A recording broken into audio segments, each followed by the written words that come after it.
l'organisatrice de m'avoir donné cet honneur de vous parler. Et nous allons parler aujourd'hui du poème que vous connaissez tous, c'est Eshet Ha'il. C'est ce poème que chantent les maris le vendredi soir quand ils reviennent de la synagogue. Ils chantent, ils voient la maison, la table dressée, les lumières, tout est propre, tout est beau. Et ils doivent remercier la maîtresse de maison qui a organisé tout ce Shabbat.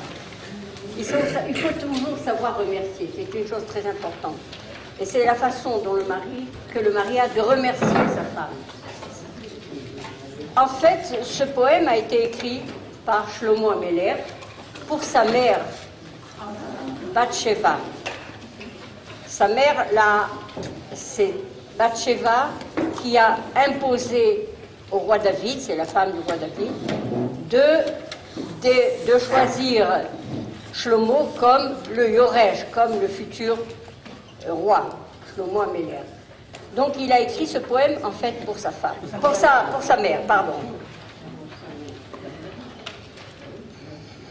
Il a été écrit dans le Michelet. Michelet, ce sont les proverbes, au chapitre 30 de Michelet. Et ce poème est particulier parce qu'il est écrit en Aleph-Bet. Vous voyez, il y a 22 psukim et chaque passou commence par une lettre de l'alphabet. Cette façon d'écrire le poème lui donne une très grande kedusha. Tous les psaumes qui sont écrits de cette façon-là, en Aleph-Bet, comme le Ashrei Yoshua Vetecha, etc., ce sont des psaumes qui ont énormément de kedusha. Donc, on va essayer d'analyser ce poème. Ce poème, il a,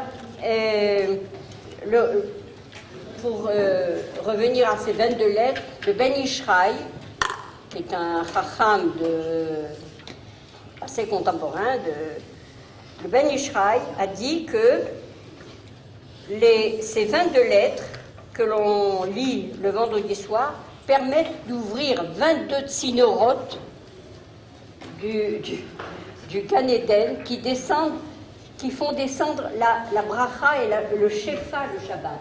Il y a 22 tsinorotes qui font descendre cette qualité de vie et de bracha du Shabbat.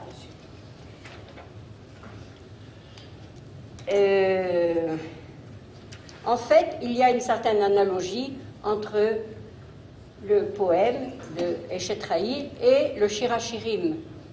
Le Shir HaShirim parle du Dod et de la Re'aya, de cette recherche constante que la Re'aya pour le Dod, la Knesset Israël pour le Akadosh Baruch Hu.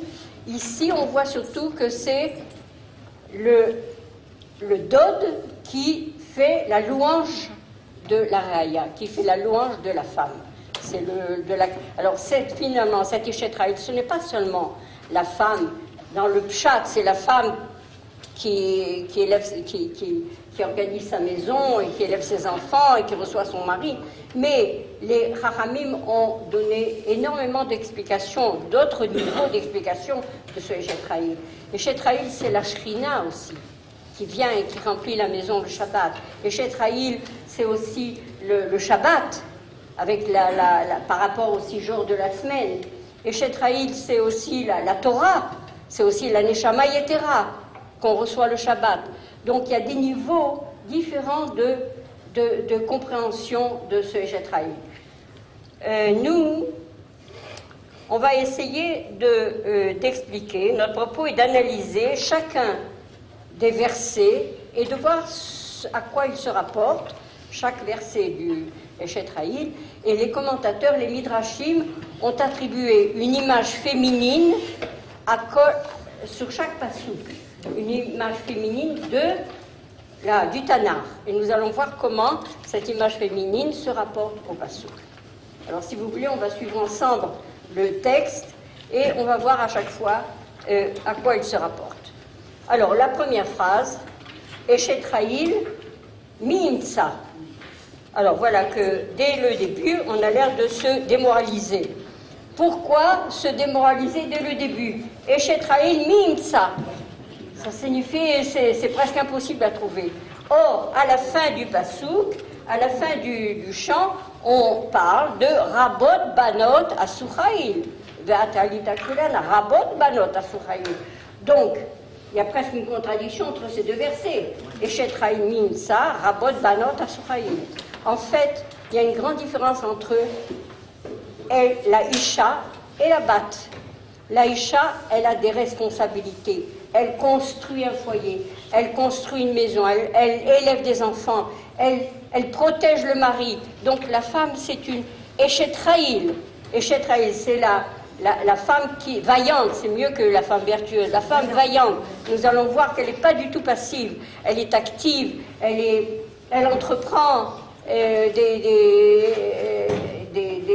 elle entreprend, elle dirige sa maison, elle protège son mari. Nous allons voir tout cela.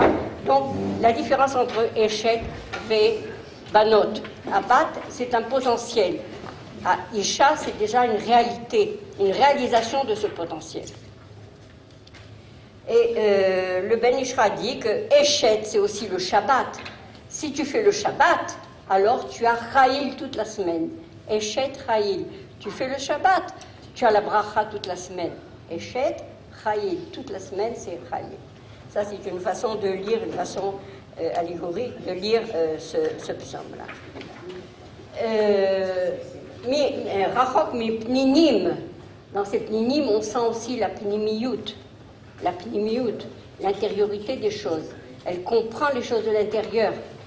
Pnimim, c'est pas seulement les perles, c'est la pnimiyut. Ensuite, le deuxième verset. Batarba lev bala, veshalal lo yarsar. Le cœur de son mari peut compter sur elle, et la fortune ne lui manquera pas. Vous avez la traduction à côté, c'est la traduction du Brahmi. Je crois que c'est celle qui est le plus proche du texte. Alors, Batarba lev bala. Elle donne du bitachon à son mari. Batarba bitachon. Elle lui donne de l'assurance, elle le grandit, elle lui donne de la yetzivut. On vous dit que Gever bli isha ou olech liiboud, c'est la femme qui donne la yetzivut et le bitachon au mari.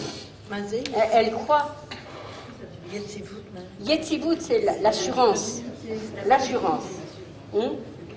Elle croit en lui, qu'elle Betarba. Elle est aussi cette base de la famille, Betarba. Les Chachamim ont vu dans cette femme-là, qui donne de la sécurité, de la confiance, de la fidélité à son mari, ils ont vu le dmout de Sarah Imanu.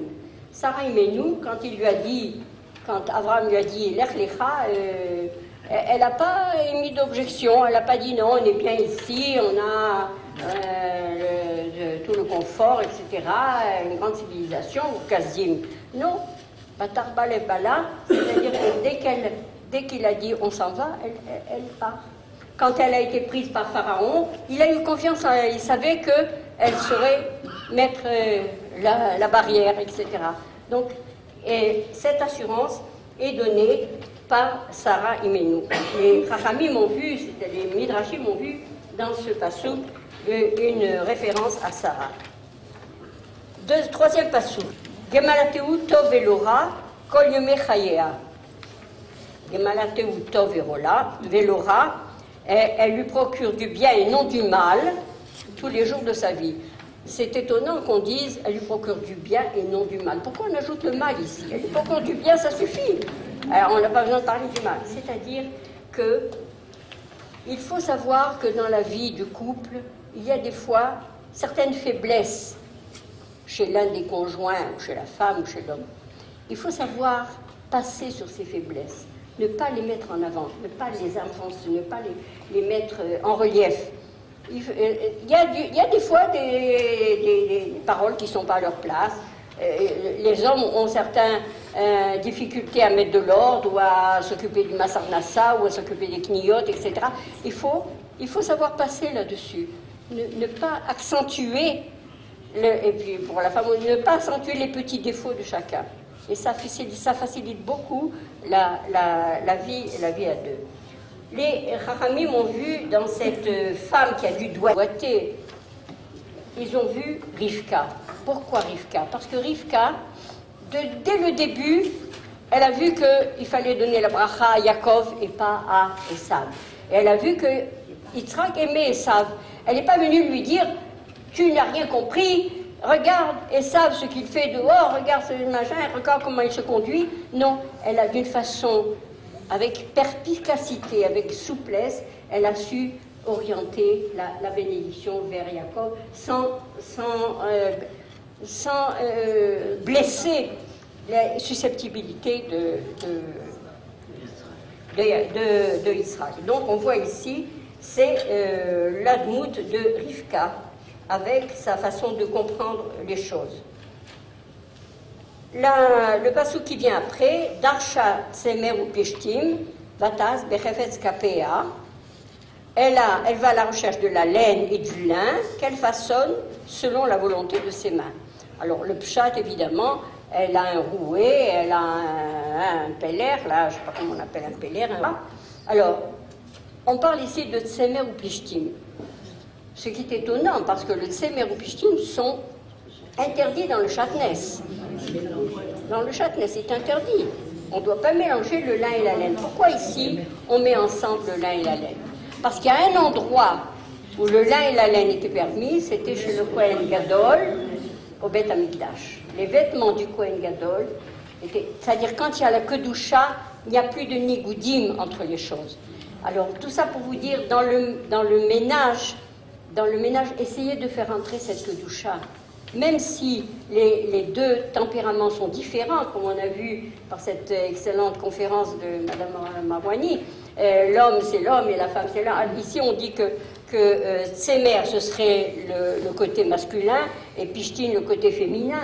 Or, ces deux dimensions-là, elles doivent se compléter, comme on a vu, pas s'opposer, se compléter. Et cette chose-là existe dans le Beth Amikdash.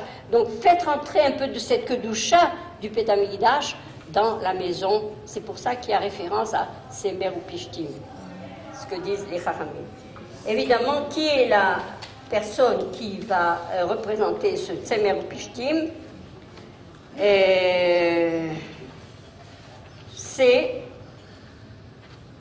On a vu Rivka, c'est Léa.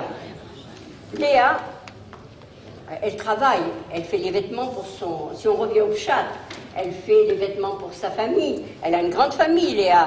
Elle a 6 enfants, il faut qu'elle travaille. Elle est la travailleuse, c'est la femme qui est toujours en activité pour sa maison.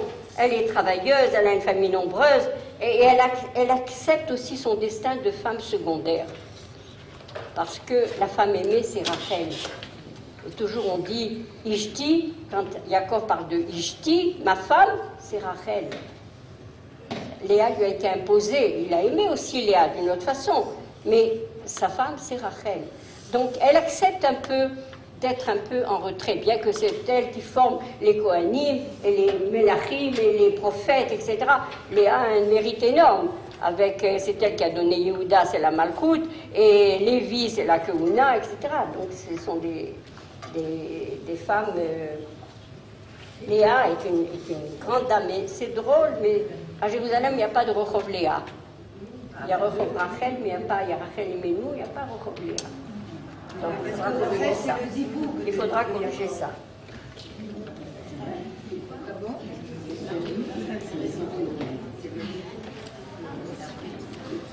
Alors, Aïta, on continue. Aïta ke oniot socher, mi merak tavilachma. Et voilà, putain, on met ici le bateau au milieu. Parce que la vie de couple, c'est une vie à long terme. Et il y a des fois des vagues, il y a des fois des turbulences, il y a des fois des problèmes. C'est comme un bateau qui va en chemin, mais tout n'est pas toujours, c'est pas toujours la mer calme et tranquille. Aïta keoniot socher. En fait, dans la vie, c'est évidemment la personnalité de Rachel ici. Elle a eu énormément de problèmes. Elle a dû céder sa place à Léa. elle a dû attendre d'avoir un enfant. On a attendu longtemps. Donc, et pourtant, c'est son fils qui va nourrir le monde. Qu'est-ce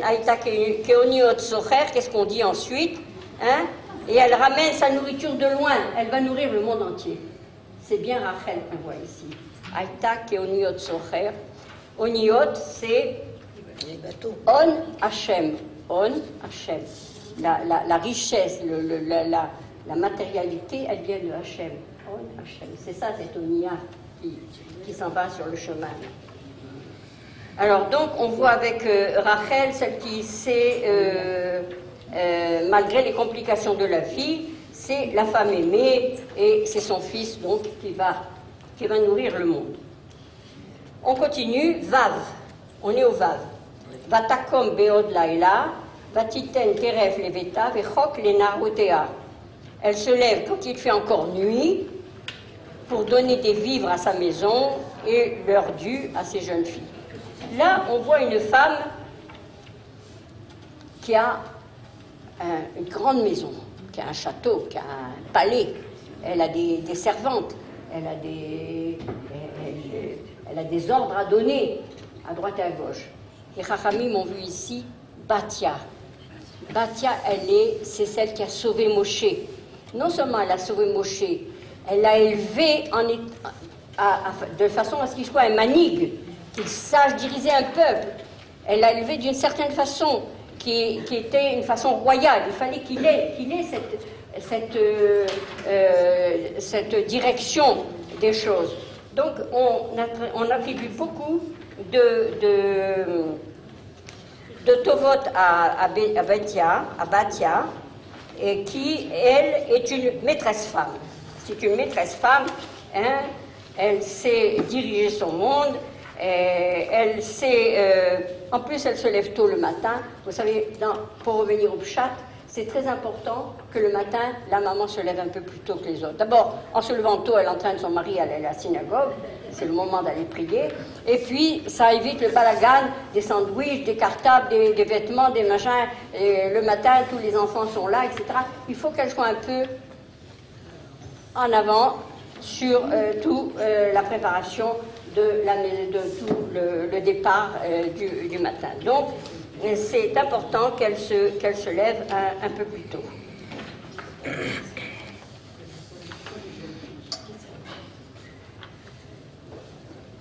Ça, c'est donc Batia qui a sauvé Moshe et qui l'a élevé. On dit qu'elle est rentrée au Gan Eden de son vivant. On dit qu'elle a une place énorme au Gan Eden, Batia, et que tous les jours Moshe va lui rendre visite. C'est les Midrashim qui racontent ça. Ensuite, Zamematzadeh Vatikacheu.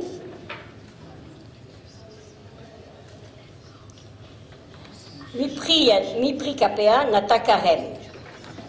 Vous y êtes? Zain. Alors, Zamematzadeh Vatikacheu. Elle pense à un champ et l'achète. Mipri Kapea Natakarem. D'abord, il y a des expressions ici. Sadé, Karem, Kerem, c'est toujours une allusion, la vigne du ciel. La vigne, c'est une allusion à Israël, à Knesset Israël. On fait allusion à Knesset Israël. Et cette femme qui se lève le matin et qui achète, elle a beaucoup d'initiatives, c'est pas une femme passive. C'est pas une femme endormie, c'est pas une femme qui est soumise et qui est... Elle est active, elle est sans arrêt en activité, cette femme-là. Alors, qui est cette femme qui est active? Qui c'est d'après vous? Qui ça peut être? Eh bien, les Chachamim m'ont dit que c'est Yochevet. Yochevet, non seulement elle prend des initiatives, mais en plus, c'est elle qui est une des sages-femmes qui permettait aux enfants de vivre et qu'elle cachait les enfants quand ils naissaient. Une des sages-femmes, c'est Yochevet. Donc, elle est là pleine d'initiatives. Elle n'est pas du tout passive, mais en plus, elle voit en chacun sa spécificité. On dit que Mamim Zoréa, elle achète un champ, mais dans ce champ, elle va le faire pousser, elle va voir la continuité de ce champ. Yochevet.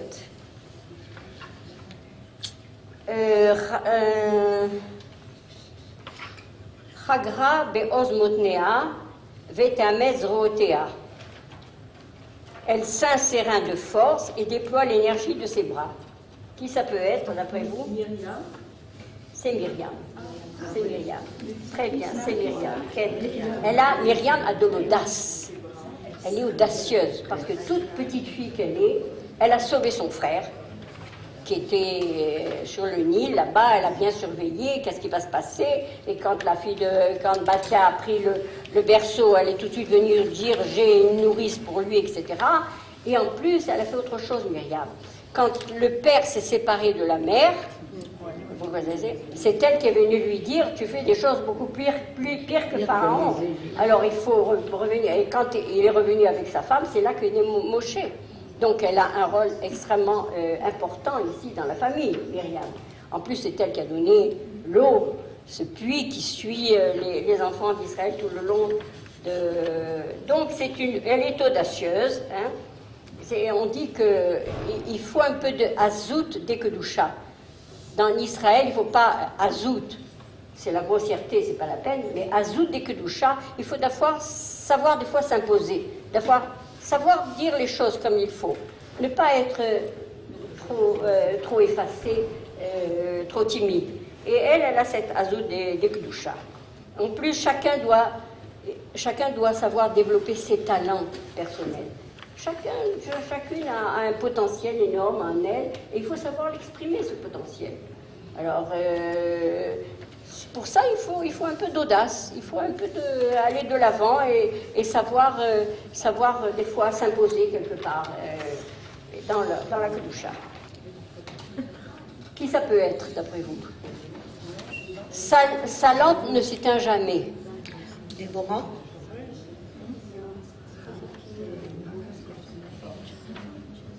Sa lampe ne s'éteint pas la nuit. Qu'est-ce que c'est qu'une lampe? Vous avez la cire, et vous avez la mèche, et vous avez la lumière. Entre la cire et la lumière, vous êtes obligé d'avoir le ptil, la mèche. Optil, c'est les mêmes lettres que tefila. C'est la tefila. C'est la tefila qui fait passer du potentiel à la réalité. Et qui a prié avec force, et sa prière, c'est Hana. C'est Hana. Hana qui a prié pour Shmuel, pour revoir Shmuel.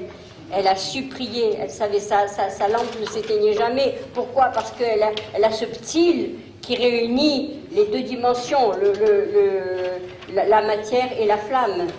C'est donc Sarah, c'est donc Hana, qui est le symbole de la femme pieuse, la piété, la tefila. On dit que nos prières sont calquées sur la prière de Hana aussi. Elle a servi de base à la prière de Shmona Esrei. En plus, le ner est toujours le symbole de la Neshama. La lumière, c'est aussi la Neshama. C'est cette Neshama Yetera qui nous accompagne tout le Shabbat. Sa réussite, est-ce que c'est le fait qu'elle a obtenu la Kadosh Baruch qu'elle a eu son fils Samuel? Oui, exactement. C'est par sa prière. Oui. Par sa prière, elle a eu ce fils et elle a obtenu ce fils. Et ce fils, elle l'a consacré uniquement à la Kedusha, à la Torah. C'est lui qui est devenu Shmuel. Shmuel, il est aussi grand que Moshe et Aaron, comme on dit. Hein. Shmuel qui est Moshe vers Aaron dans son temps. Donc, en plus de ça, après Shmuel, elle a eu encore 6 enfants. Hana a eu beaucoup d'enfants. Oui, Hana, c'est pareil qu'à Shmuel. Quand on dit Em Panim Smecha, on pense à Hana. Ensuite, le Yud, Yadea Shilcha Bekishor, Vekapea Tamchu Paler. Là, c'est là qu'il y a les instruments du tissage, le kishor, le kishor et le paler, le rouet et le fuseau, là. Le rouet et le fuseau. Alors là, on a une femme qui est courageuse, qui va faire un acte qui est pas du féminisme, mais quand même, c'est Yaël. Yaël, qu'est-ce qu'elle a fait Yaël? Pendant la guerre contre les Philistins, contre Sisra et Yavin. Yavin, il va chercher Sisra, un général. Ils avaient 900 chars, alors qu'Israël n'avait rien du tout, n'avait pas d'armes, rien du tout. Et qui était la juge à ce moment-là? C'était Devorah, une femme qui a pris les rênes du pays, étant donné qu'à ce moment-là, il n'y avait pas d'hommes compétents. Et alors, finalement, qui c'est cette Yaël? Yaël, c'est très intéressant de connaître son histoire. Yaël, elle habitait Jéricho avec les Kéni. C'est une Kéni. Kéni, c'est la famille de Yitro. Yitro à Kéni, c'est donc quelqu'un, Yitro, qui s'est converti, et il avait autour de lui certainement des gens qui étaient un peu de son avis. Pas tous les Midianim se sont convertis, parce qu'après cette année, on a la guerre contre les Midianim. Vous savez, la paracha, c'était la semaine dernière, c'était la guerre contre les Midianim. Mais Yitro, il a réussi partiellement à s'entourer de gens qui étaient de son avis. Ils habitaient Jéricho. Et quand Yaël elle a senti qu'il y avait une guerre qui se préparait dans le nord, avec Dvorah et Yavin, alors elle a dit on va changer, on va déménager, on va dans le nord. Au dernier moment, elle est partie de Jéricho, alors que c'est là qu'elle habitait. Elle s'est placée à côté de l'endroit là où avait lieu la confrontation. Et quand le général Sisra, vous savez qu'est-ce qui s'est passé? Il y a eu un orage terrible et tous les 900 chars sont restés embourbés dans la pluie, dans l'eau, etc. Et à ce moment-là, le chef de tout cela, c'est Sisra, il s'est sauvé. Le fameux Sisra s'est sauvé, et où il a trouvé, il a vu que c'était Yaël, c'était Kéni, c'est pas des Juifs, c'est Kéni, c'est autre chose. Il a été se cacher chez Yaël. Et quand il s'est caché là-bas, elle l'a reçu, elle a dit oui, viens, elle lui a dit surtout ne dis pas que je suis là, non, on ne dit pas, etc. Et qu'est-ce qu'elle a fait? Elle a pris le pieu de la tente, c'est ça le pieu dont on parle ici, le palère. Ken? Comment c'est oui, le palère, c'est le bois qu'on met dans pour tenir le fuseau. Eh bien, c'est avec ça qu'elle a cassé la tempe de Sisra. Elle s'était endormie, elle lui avait donné du lait, et puis autre chose, je ne sais pas quoi, et elle a tué le Sisra, elle a tué le Sisra en même temps. Donc, on voit ici dans Yaël que c'est une femme très très courageuse. Pour faire un acte pareil, il faut vraiment être très, très courageux. Hein. Et on dit qu'est-ce que c'est que le kishor? C'est le kasher. Ils ont cachérisé cet acte-là qui n'est pas à recommander à tout le monde, mais chez Yaël, il était à sa place. Parce qu'à ce moment-là, une fois qu'elle a supprimé le Sisra, il y a eu Sheket Baaretz pendant 40 ans, et c'était pendant 20 ans, enfin, c'était important. Donc, on a vu que Yaël est une femme très courageuse. On a vu la pieuse, on a vu l'audacieuse, on a vu la travailleuse, on a vu la perspicace, on a vu celle qui donne de l'assurance. On voit ici toutes les qualités. Je pense que toutes ces femmes ont toutes ces qualités aussi. Les qualités de Eshet-Raïl. On continue. Kappa Parsa Béani.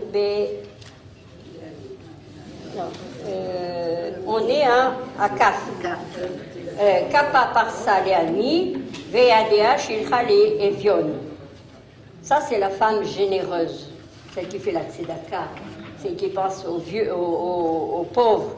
Il y a une différence entre Ani. Ani, c'est Ani Bedaat, celui qui n'a pas de connaissance, c'est l'ignorant, Ani.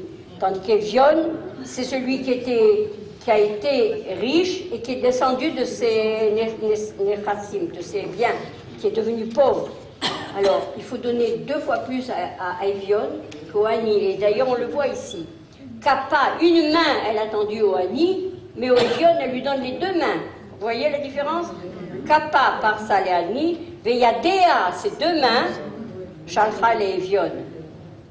Alors là, qui ça peut être cette femme généreuse? Non, c'est pas Naomi. Cette généreuse qui a donné à manger à quelqu'un qui n'avait plus rien, qui allait tomber d'inanition, c'est Eliyahu Hanavi. Eliyahu Hanavi est arrivé chez la femme de Sorfat, c'était au Liban, une ville au Liban, un peu haut comme ça, et il y avait 3 ans de famine, lui-même n'avait plus rien à manger, il arrive chez une veuve qui était là, qui a un fils, et cette veuve, il vient et lui dit, donne-moi à manger. C'était la veuve. Eliyahu Hanavi est arrivé chez cette femme. Elle lui dit, j'ai un bol de farine et un peu d'huile, je vais les faire pour manger une galette avec mon fils et moi, et puis après on va mourir, on n'a plus rien. Alors il lui dit, tu vas faire ce que tu as dit, mais tu commences à me donner une galette à moi d'abord, et après tu partages, etc. Bon, alors finalement il y a eu après un miracle, elle a pris de l'huile, lui il a augmenté, etc. Enfin bref, c'est la femme de le Tsarfat, la femme de Tsarfat. Son fils, elle n'a pas de nom, on l'appelle la veuve de Tsarfat. On n'a pas de nom, elle n'a pas de nom, la veuve de Tsarfat. C'est peut-être certainement une française, Tsarfatia. Bon, alors la veuve de Tsarfat, elle donne à manger à Eliyahu Hanavi. Seulement, son fils, à ce moment-là, va mourir. Alors elle lui dit à Eliyahu Hanavi, pourquoi tu es venu ici? Peut-être que ta présence a mis en valeur mes fautes, et les fautes même que je connais pas. La présence d'un tzaddik fait que tout ce qui est à côté paraît douteux. Alors il a ressuscité le fils. Il a ressuscité, Eliyahu a fait un miracle, il a ressuscité le fils, et qui est devenu ce fils? C'est devenu le prophète Yona. Le prophète Yona, c'est le fils ressuscité par Eliyahu Hanavi. Le prophète Yona. C'est pour ça qu'il lui ressemble. Oui, il est très dur, Yona. Il est la voura, alors qu'il y a Hanavi aussi, il était voura. D'accord, très bien, c'est vrai. Alors, on a vu donc la femme de Tsarfat. On continue. Lotira leveta mishaleg qui kol beta la bouche shanim.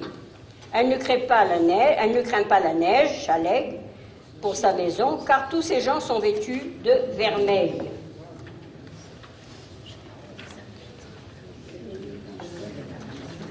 C'est une femme qui a le sens de l'esthétique. Elle est belle, cette femme qui parle comme ça. Elle veut que tout le monde soit vêtu de vêtements de beau vermeil, ça veut dire des vêtements magnifiques, de soie, etc. Qui peut être cette femme qui a cette conscience du beau? Vous voyez, maintenant, c'est la beauté qui est mise en avant. Eh bien, c'est Rachav. Rachav, qui va être la femme de Yehoshua. Cette femme-là a sauvé les 2 espions, qui étaient Caleb et Pinchas, qui sont venus la nuit et qu'elle les a cachés sous le toit, etc. Et ensuite, elle leur a dit, quand les recherches ont terminé, elle leur a dit de sortir. Enfin bref, elle l'a sauvée. Et elle leur a dit, quand vous viendrez, on sait que Dieu est avec vous, on sait que vous allez conquérir Jéricho, n'oubliez pas de me sauver. Et effectivement, elle a été sauvée avec sa famille.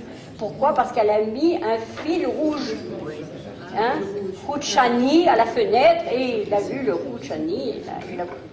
Donc on voit, c'est Rachav. Et Rachav, bien qu'on l'appelle d'un nom pas très glorieux, Isha Zona. Zona, ça veut dire l'aubergiste aussi, celle qui nourrit. Eh bien, d'elle sont sortis, il y a Jérémie, Ézéchiel, la prophétesse Hulda, des Gedolim, des prophètes, etc., sont des descendants de Rachav. Vous connaissez la prise de Jéricho, hein, les 7 fois, ils tournent. Alors, ils ont commencé à tourner le lendemain de Pessah. Parce que, si vous voulez, les dates, Yoshua a traversé le Jourdain le 10 Nissan. C'est écrit en toutes lettres là-bas, le 10 Nissan. Ensuite, ils ont fait la Brit Mila. Il fallait faire la Brit Mila pour faire Pessah. Le 14 Nissan, c'est Pessah. C'est le premier Pessah qu'ils vont faire. Depuis 40 ans, ils ne l'ont pas fait. Depuis la deuxième année dans le désert, ils n'ont plus rien fait après. Donc, il fallait faire Pessah. On ne peut pas faire Pessah si on n'est pas circoncis. Donc, ils ont fait la circoncision. Alors, du 11, ils sont passés au 14. Le 14, ils ont fait Pessah. Le 15, ils ont commencé... Le 15 c'est Pessah. Le 16, ils ont commencé le premier tour. Le deuxième tour, le 17. Le troisième tour, le 18, avec les paroles, etc. Le quatrième tour, le 18. Le cinquième tour, le 19. Le sixième tour, le 20. Le septième tour, le 21. Les murs sont tombés à ce moment-là. Les murs de Jéricho sont tombés. C'est quand, le 21? C'est la Mimouna. C'est le jour où les murailles sont tombées. Ça, je vous dis ça du nom. J'ai entendu par le Rabbi Cherki. Donc c'est lui qui donne ce calcul que la Mimouna correspond au jour où c'est l'entrée en Eretz Israël. C'est vraiment l'entrée, parce que là, on dit la serrure d'Eretz Israël, c'est Jéricho. Et quand Jéricho, les murailles tombent, le peuple commence à rentrer, à prendre... Donc voilà. Où on en est là? Même. Alors, on est à Même. Même, Marbatim Astala, Shesh Vergama Lubusha, elle se confectionne des tapis, Marbadim, son vêtement est fait de lin et de pourpre. Là, on a une femme qui est dans la grandeur. Marbadim Astala, Shesh Vergama Lubusha, Ken. Les Chachamim ont vu ici Bathsheba, la mère de Shlomo, la femme de David, Bathsheba. Elle a été aussi très diplomate, Bathsheba, pour imposer Shlomo. Vous savez qu'il y avait une révolte, un push tzvaï à ce moment-là. Adonia, un des fils de David, a voulu prendre le pouvoir et il a organisé des corbanotes et il a rassemblé l'armée, etc. Un vrai push. Ce push a échoué comme le push en question. Mais pour qu'il échoue, il fallait d'abord que le prophète Nathan est venu parler à David, David allait mourir à ce moment-là, et il est venu lui dire, mais il faut maintenant, regarde ce qui se passe dehors, il y a Adonia qui s'est déclaré roi, etc.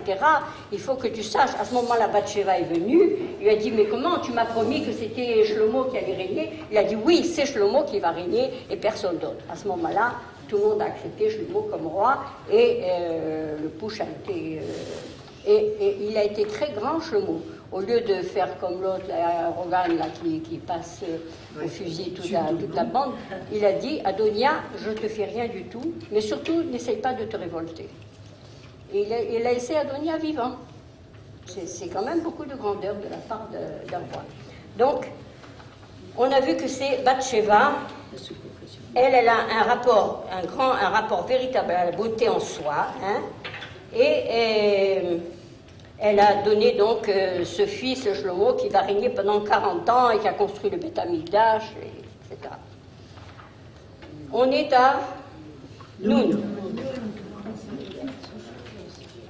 Noda Basharim Baala de Shifto Imzikne Aretz. Son mari est considéré aux portes. Le port, c'est toujours Achar, c'est là où se trouve le tribunal. Donc, il est quand il siège parmi les anciens du pays.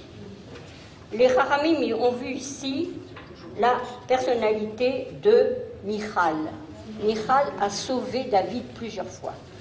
Elle l'a sauvé de la folie de Shaoul, qui le recherchait, qui voulait le tuer. Shaoul, à ce moment-là, était complètement déphasé. Et c'est elle qui lui a dit « Sauve-toi parce que Shaoul va te tuer ». Elle lui a organisé ce départ. Et d'ailleurs, ça a beaucoup énervé le roi Shaoul, qui lui a dit « Comment, de quel côté tu es, de mon côté ou de son côté ?» etc. Enfin bref, vous connaissez l'histoire. C'est Michal qui a une grande Messirut Nefesh pour David. Elle a une grande Messirut Nefesh et elle l'assiste même dans les moments difficiles. D'ailleurs, Shaoul va la séparer de David et va lui donner un autre époux, Palti, le fameux Palti. Et ce Palti est un sadique.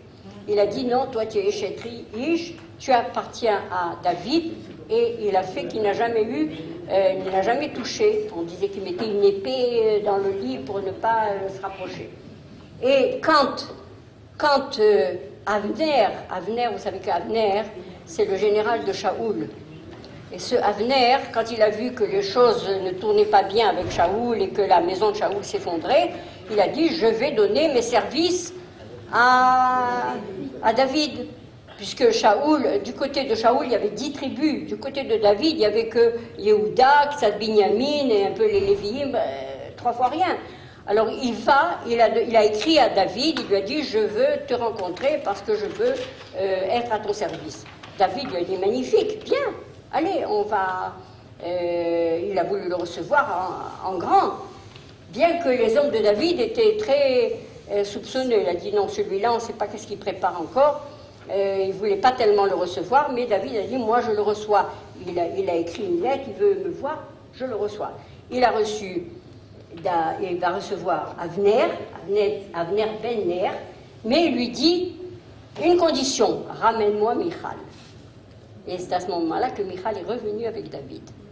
Avner va ramener Michal.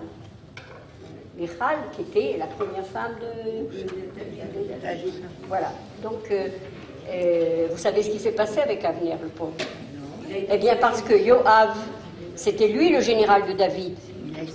Et Yoav a été jaloux de cette visite-là. Et quand il est revenu d'une bataille, qu'on lui a raconté ce qui s'était passé, que David avait reçu en grand Avner, et il lui avait fait des honneurs, et il lui avait fait un grand dîner, etc., il lui a dit, allez me chercher Avner. Ils ont été rechercher Avner, qui venait de s'éloigner, qui n'était pas très loin. Ils lui ont dit, dites que David veut lui parler. Un mensonge. Ils ont amené Avner et Amasa, ils étaient deux, dans la tente de Yoav, et là, ils les ont tués. Ils ont massacré Avner et Amasa. Et David a été bouleversé de cela. C'est lui qui a mené l'enterrement de Avner. Et d'ailleurs, Avner, vous savez où il est enterré? Eh bien, à Hebron, parce que David était à Hebron à ce moment-là. C'est là qu'a eu lieu l'action, c'est à Hebron. Il n'était pas encore roi. C'était pendant les 7 ans où il est à Hebron. Après, il a été 33 ans. Donc, tout ça pour raconter un peu l'histoire d'Avner, mais qui sourd. Il a tué le frère. Il a tué son frère aussi. Comment? Il avait tué son frère. Oui, Asaël. Il avait tué Asaël, mais il lui avait prévenu. Il lui a dit, ne cours pas derrière moi. Oui, c'est ça. Il lui a dit, avec 2 témoins, il l'avait prévenu. Il lui a dit, mets-toi de côté, mets-toi de côté. Et quand Asaël a voulu vraiment le tuer, c'est lui qui il était en légitime défense à ce moment-là. On continue. Sadin Asta Vatimkor Vachagor Natna Leknaani. Elle fabrique des tissus et les vend. Elle livre des écharpes aux membres. Des écharpes. Vachagor Natna Leknaani. Aux marchands. Alors, cette femme qui s'occupe de faire des sdinim, etc., on dit que c'est la mère de... On l'attribue à la mère de Shimshon. Vous savez quel est son nom, la mère de Shimshon? On appelle ça non. La mère de Shimshon, on l'appelle Tlalphoni. Tlalphoni, Tzadik, Lamed, Tlalphoni, c'est ça son nom. Or, c'est pas une femme, c'est Tlalphoni. Cette femme-là, la mère de Shimshon, c'est à elle que parlait l'ange quand il vient. L'ange, elle voit l'ange qui parle à une femme, c'est la seule fois dans le Tanakh où un ange vient parler à une femme. Il vient lui parler, il lui dit tu vas avoir un fils, il ne faut pas boire de vin, il ne faut pas, etc., etc., il va être un nazir. Or, il n'avait pas d'enfant, c'était un couple sans enfant. Son mari s'appelle Manoach, et l'ange vient une deuxième fois chez la femme, 2 fois elle l'a vu. Alors à ce moment-là, elle court chez son mari, elle lui dit voilà, il est encore là, etc. Et alors à ce moment-là, Manoach va et lui dit qui es-tu et qu'est-ce que tu veux? Il s'imagine que c'est un homme ordinaire, etc. Et alors il lui dit vous allez avoir un enfant et cet enfant il ne faut pas qu'il boive du vin, il faut qu'il soit nazir, etc. Et alors il ne sait pas quoi faire. Il dit oh là là, cet homme, qu'est-ce qu'on va lui faire? On va lui donner à manger. Il lui a dit non, moi je ne mange pas. Il croit que c'est un homme qui est venu comme ça. Et à ce moment-là, il voit l'ange qui s'en va il fait un corban, il voit l'ange qui s'en va dans les flammes. Alors là, à ce moment-là, Manoach, il a très peur, il a dit ça y est, on va mourir, on a vu une personnalité céleste, etc. Sa femme lui dit non, pourquoi tu dis ça? C'est plus intelligente que lui. Elle dit pourquoi on va mourir? Si on devait mourir, il ne serait pas venu nous parler. Alors s'il est venu nous parler, ça veut dire qu'on va avoir un fils, effectivement. Ils ont un fils, le fils est Shimshon, qui va sauver finalement le peuple d'Israël et qui va mourir lui-même. Mais toute son histoire avec il a voulu l'épouser, comment elle s'appelle déjà? Dalila, etc. Toute cette histoire-là, c'est parce qu'il savait que ça devait passer, il devait passer. Le sauvetage d'Israël ne pouvait pas se faire par les armes à ce moment-là. Ils étaient démunis, ils étaient secondarisés, il n'y avait pas de route, ils passaient comme ça entre dans les petits sentiers, etc. Ils étaient sous la domination des Philistins. Il a compris, lui, qu'il ne pouvait, que par un stratagème, il pouvait sauver Israël. Et c'est ce stratagème-là qui a marché, puisqu'il est mort, mais il a sauvé quand même. Pendant 40 ans, il y a eu Sheket. Dans le pays, 40 ans de Sheket. Allez, va, il y a l'année 40 ans de Sheket. Là, tous les 10 ans, il y a un... Nelly, le nom de la mère de Shimshon, c'est... Alors, Tlalphoni. Tzadik, Lamed, Lamed, P, Vav, Nun, Yud. Quelle est sa mida? Alors, cette femme, cette Tlalphoni, Encore Tzadik, Lamed, P, Vav, Nun, Yud. Ok?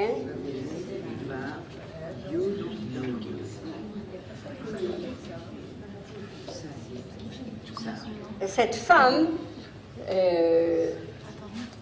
qu'est-ce qu'on peut lui donner comme caractéristique?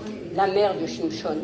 Parce que ils n'ont pas été contents, les parents, de cette relation avec les Philistins. Elle lui dit tout le temps, mais pourquoi tu vas chercher une Philistine? Il n'y a pas des femmes juives chez nous, des femmes bien, etc. Et elle ne comprend pas ce qui se passe. Mais pourtant, ils ont été choisis pour mettre au monde ce Gibor, ce Shimshon. Donc, elle a beaucoup de qualités, cette femme. Elle a vu l'ange, alors que son mari ne la voit pas. Elle a cette intelligence. En plus, elle sait qu'elle doit faire attention, même pendant qu'elle est enceinte, elle ne doit pas prendre ni raisin, ni vin, ni tout ce qui se rapporte à la vigne. Elle a compris cela. Donc c'est une femme qui est intelligente, qui sait quel est son rôle. Ensuite, Oz Ve'adar Levusha. Eh bien, intelligence, je peux dire qu'elle est intelligente et perspicace aussi. Elle a compris quel était son rôle ici. On est à Oz Ve'adar Levusha. Oz Ve'adar Levusha. Va Tisrak le Yom Acharon. Oz Ve'adar Levusha. Oh là là, on parle là d'une femme qui a énormément de dignité. Oz Ve'adar Levusha. c'est la femme la plus meyucheset de toute la Torah. Qui c'est? Qui est la femme la plus meyucheset? Le Yichus, qui a la plus de dignité de toute la Torah. Yichus, Sarah. Son srout. Quelle est la femme qui a le plus de srout dans la Torah? On dit que c'est Elisheva, parce qu'elle était la femme d'Aaron, la sœur de Nadav et Avihu, la mère des Kohanim, la mère d'Éléazar, Tima, et la belle-sœur de Moshe Rabbeinu. Alors, elle a des qualités extraordinaires, cette femme. C'est la plus meyucheset de toute la Torah. Elle a énormément de dignité, cette femme-là. Le vouch, elle est le voucha. Osvadar le voucha. Le voucha, vous pouvez le lire, l'oboucha. Elle avait une grande dignité, il n'y avait aucune boucha là-dedans, elle avait une grande dignité. On voit aussi sa grandeur quand elle a perdu 2 enfants. Hein, eh bien, elle ne s'est pas effondrée, elle ne s'est pas écoulée, elle a gardé sa dignité. Comme Aaron d'ailleurs, Vaïdom Aaron. Bon, alors donc, elle aussi, elle a ce maintien d'une reine. Une reine. Ça, c'est donc Elisheva. Pia Patra Bechorma, Vetora Tresed Aloshona. Qui ça peut être? Pia Patra Bechorma, Vetora Tresed Aloshona. Là, on parle vraiment d'une femme intelligente. C'est une femme qui a sauvé une ville entière. Qui ça peut être? Et qui a vécu très longtemps aussi. C'est Serach Bat Asher, on l'appelle. Serach Bat Asher, qui a vécu très longtemps. C'est elle qui savait où était le tombeau de Yosef. C'est elle qui a dit à Moshe, il est dans le Nil, et allez short, qui a fait remonter. Yoav, il voulait détruire une ville qui s'était révoltée contre David. Il a voulu détruire la ville. Alors elle a dit non, ne détruis pas la ville. Qui tu veux? Il y avait un révolté, un qui avait fait le coup contre David, et lui, Yoav c'est un guerrier, allez en avant, et il voulait détruire toute la ville. Elle lui a dit non.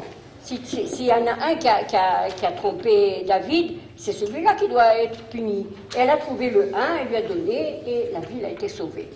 C'est comme ça que Serach Bat Asher a été intelligente, et elle a donc sauvé la ville entière. Quelle ville? Une ville, je ne sais pas exactement comment s'appelle cette ville. Je crois que c'est dans l'histoire est racontée dans Samuel 2, chapitre 20. Vous voulez qu'on regarde? C'est elle qui a chanté à Yosef les Galgalim, là. C'est elle qui est venue C'est pas elle qui est venue lui annoncer que Yosef était vivant? Oui, exactement. Quand les frères sont venus voir Yaakov et qu'ils voulaient le préparer à ce que Yosef était vivant, et c'était lui le manig de toute l'Égypte, les frères avaient peur que de lui annoncer directement. Il est un choc terrible, il était plus jeune déjà. Alors elle, effectivement, elle l'a annoncé en chantant. En chantant petit à petit, il a compris. Yosef. Voilà. Yosef. Elle a voir avec David Amézé. Non, elle n'a pas de rapport avec David. Ensuite, avec Yoav, le général de David. Mais elle a vécu très longtemps. On dit qu'elle a vécu très longtemps. Elle est rentrée en Israël, de la sortie d'Égypte. Elle a vécu très longtemps. Serach a vécu très longtemps. Une longévité extraordinaire. On est à Sophia. Sophia alichot beta, velechem atzlut lotochal. Elle surveille les mouvements de sa maison et ne mange jamais le pain de paresse. Sophia alichot beta, velechem atzlut lotochal. Qui est cette femme? Alors là aussi, c'est une histoire magnifique. Sophia, Alichot Beta, Belechem, Atzmolotochad, c'est la femme du prophète Obadiah. Le prophète Obadiah qui a sauvé du temps de Achav. Du temps de Achav, Achav était marié avec Jézabel. Il l'avait tué et elle a tué les prophètes. Mais lui, il en a caché 100. Et non seulement il les a cachés, mais il les nourrissait tous les jours, 100 personnes, dans une cave, etc. Et il s'est donc démuni de tout son argent. Il avait tout perdu. Il n'a plus rien. Quand il est mort, Obadiah, sa femme est restée sans rien du tout. Et en plus, ses 2 enfants ont été pris par le fils du roi. Ils devaient être envoyés je ne sais pas où, en otage, etc. Et cette femme, c'est la femme d'Obadiah qui est Sophia. Elle a été voir Elisha, et puis Elisha a fait encore un miracle, etc. Elle s'en est sortie. Mais cette Sophia Alichot Beta, c'est une femme responsable. Elle a su assumer son rôle, et en nourrissant en cachette, il fallait nourrir les prophètes, elle était d'accord avec son mari pour que tout son argent passe à faire vivre ces prénoms-là. Donc c'est ça la Sophia, c'est la femme d'Obadiah le prophète. Elle a un prénom? On ne connaît pas son prénom. Kamou Bané Aveashkoula, c'est la Sunamite, la femme de Sunam. Qui c'est cette Sunamite? Sunamite, elle habitait à Sunam, c'est au sud de Haïfa, j'ai vu où c'était, là-bas au sud de Haïfa, et elle voyait passer le prophète Elisha, le descendant, le successeur d'Eliaou. Elle le voyait passer et elle s'est dit, cet homme-là, c'est un homme kadosh. Tout de suite, elle a vu que c'était quelqu'un de particulier. Elle a dit à son mari, on va lui préparer, puisqu'il passe toujours par là, on va lui préparer dans le grenier une chambre avec une table, une menorah, une chaise et un lit. Et à chaque fois qu'il passe ici, il aura où se reposer au moins. Donc, elle lui établit un endroit où vivre. Et Elisha... Elle était juive? Bétar. Oui. Bétar, c'est au sud de Haïfa, c'est en plein. Alors, il vient et tout, et il voit, et c'est la seule femme qu'on appelle Isha Gedola. Dans la Torah, il y a une fois l'expression Isha Gedola, c'est cette Sunamite. Et chez Sunam. On l'appelle pas la Shulamite, la Sunamite. Shunamite. Alors, cette femme-là, elle n'avait pas d'enfant. Alors, Elisha, il demande à son guide, à son shamash, Gehazi, c'est son shamash, qu'est-ce qu'on peut faire pour cette femme? Est-ce qu'on peut... Alors, Gehazi lui dit, ils n'ont pas d'enfant, c'est un couple âgé déjà, etc. Alors, il fait une bracha et il lui dit, tu vas avoir un enfant. Effectivement, elle a un enfant. Elle a un enfant et cet enfant, vraiment, apporte beaucoup de joie à la famille, etc. Et puis voilà qu'un jour, l'enfant, il va dans les champs avec son père et qui dit, j'ai mal à la tête, Beroshi, mal Beroshi, etc. J'ai mal à la tête, il tombe et il meurt. Voilà. Alors elle dit rien à son mari. Bon, et il était là dans la chambre, elle le met sur le lit. Elle dit à son mari, je sors, je prends l'âne et je m'en vais. Il lui a dit, mais où tu vas? C'est pas Rosh Chodesh, c'est pas en général Rosh Chodesh, on va voir le rabbi, etc. Elle part, elle dit rien, elle parle pas. Elle part et elle va voir Elisha. Elle sait où il se trouve. Dès qu'il la voit de loin, il dit, tiens, c'est la Sunamite, qu'est-ce qui se passe? Il dit à Gehazi, va te renseigner, qu'est-ce qui se passe? Alors, il va, etc. Elle dit rien, elle ne veut pas lui parler à ce Gehazi, elle ne lui parle pas. Elle arrive, elle se jette à ses pieds, elle lui a dit, moi je t'ai rien demandé, c'est toi qui as voulu qui m'as donné ce fils, maintenant, va voir ce qui se passe. Alors, il a compris, Elisha il a compris, il dit à Gehazi, écoute, va courir toi, va en avant, et tu lui dis qu'est-ce qu'il faut faire. Ce Gehazi, c'est pas un homme très fréquentable, parce qu'il est tellement content de ce rôle qu'il a, que tout le long du chemin, il dit « Ah, je vais ressusciter, hein, je vais faire des choses, maman. » Il se met à se vanter de ce rôle qu'il a. Alors, quand il arrive là-bas, une fois qu'il a parlé à tout le monde, etc., rien ne se passe. L'enfant est toujours couché et il ne respire pas. Alors, Elisha va et il lui fait du bouche à bouche. Et c'est pas facile. Pendant 7 fois, il respire, il aspire, il prie, il respire, il se lève, etc. Au bout de 7 fois, l'enfant éternue et il reprend la vie. Vous savez, des fois, j'ai vu un film où un bébé comme ça est né mort. Et il y a une des femmes, on le considérait comme mort. Une femme l'a pris, elle s'était éloignée, elle l'a mis devant la cheminée, et elle a commencé à le frictionner. Pendant un bon moment, l'enfant est revenu.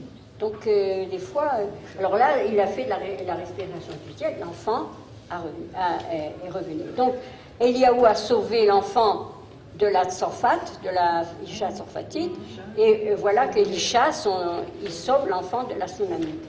Qui c'est cet enfant? C'est le prophète Habakkuk, qui a dit tout à l'heure par la rabbinite que Tzadik Be'emunato Yirchye. Tzadik Be'emunato Yirchye. C'est-à-dire, il a résumé toute la Torah en un passouk, Tzadik Be'emunato Yirchye. C'est Habakkuk, cet enfant ressuscité. Donc, ici, nous avons la femme de Sunam, qui est une femme qui a fait un grand Gemilut Chesed, et elle a été récompensée de ce Gemilut Chesed. Elle a été récompensée puisqu'elle a eu ce fils qui est Habakkuk, un grand prophète. On est maintenant au pasuk 20. Alors, les 3 derniers psukim, Resh, Shin, Veta, Rapot Banot Asuchail, Veatalit al Kulana, Sheker Achen, Vevel Yofi, Isha Irat Adonai Titalal, Tenula, Mipri Yadea, Veyaelua, Bashearim, Maasea. Qui ça peut être? Les 3 sont attribués à la même personne. C'est Ruth. Voilà, c'est Ruth. C'est Ruth. C'est la personnalité du dévouement complet. Elle laisse la vie royale et de Moab, etc. Elle est la fille d'un roi. Elle est du prince d'Eglon. Et elle arrive pieds nus, les pieds déchirés, avec Naomi, à Bethléem, et elle s'occupe de sa belle-mère. C'est pas si évident de s'occuper d'une belle-mère. C'est pas toujours comme ça que ça se passe. Et elle la nourrit, elle va chercher elle va glaner, etc. Donc, c'est une femme qui est dévouement total. Amecha, qu'est-ce qu'elle dit? Amecha, Amir, ve lokair et lokair. Elle s'intègre d'abord au peuple. Elle comprend l'appartenance au peuple, l'appartenance au clan est très important. Donc c'est Naomi qui est une personnalité qui nous a donné, on parle d'elle comme de la shlemout. La shlemout de Isha, elle a la messirout, elle a avat Hashem, elle a chen, elle a tzniout, elle a la yozma, etc. Irat Hashem. Tout ça, c'est les qualités de Ruth, et c'est elle qui va donner au Ved et Mashiach, et le roi David, et toute la lignée du Mashiach. Regardez, il y a une chose magnifique. Quand on parle de cette femme-là, donc c'est une femme, ou c'est la Shrina, ou c'est la Knesset Israël, vous voyez que ça dépasse un peu les qualités d'une seule femme, toutes ces qualités dans une seule femme, ce serait difficile à supporter aussi. Donc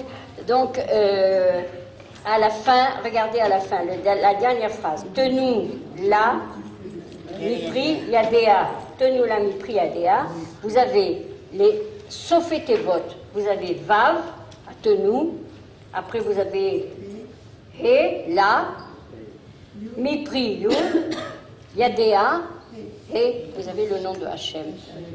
Quand tout ça est accompli, Hachem aussi vient remercier. Tenula Mipri Yadea. Vous avez le nom d'Hachem à la fin. C'est magnifique. C'est magnifique. Hachem vient cautionner tout ça. C'est lui qui bénit toutes ces femmes, toutes ces qualités-là. Effectivement, si on comment on peut terminer ce cours? Comment on peut conclure? On peut conclure en disant que Chokhmat Nashim Banta Beta, c'est la sagesse de la femme qui construit la maison, vraiment. Bezchut Nashim Idgalou Min Israël, Bezchut Nashim Atidim Le Igael, la Géoula finale viendra aussi par le zchut des femmes. Et on dit toujours En Bracha Metsuya Bebaïd Elo Bezchut Aisha. La bracha vient par la femme elle-même, par la femme. Donc, comme on dit, si on finit par un bon mot, la femme est la clé du bonheur absolu dans le couple. Toda Rabba.